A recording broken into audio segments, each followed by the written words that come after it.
अत्रेण संसिध्ये कुञ्जिकास्तोत्रमुत्तमम् ॐ ऐं ह्रीं क्लीं चामुण्डायै विच्चे ॐ लौं हूं क्लीं जूं सः ज्वालय ज्वालय ज्वल ज्वल प्रज्वल प्रज्वल ऐं ह्रीं क्लीं चामुण्डायै विच्चे ज्वल हं सं लं शं फट् स्वाहा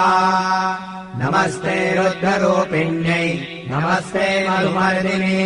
नमः कैटवहारिण्यै नमस्ते महिषादिनि नमस्ते शुम्भहन्त्रै च निशुम्भासुरघातिनि जागतम् हि महादेवी जपम् सिद्धम् कुरुष्व मे ऐङ्कारी षष्टिरूपायै ह्रीङ्कारी प्रतिपालिका क्लीङ्कारी कामरूपिण्यै बीजरूपे नमोऽस्तु ते।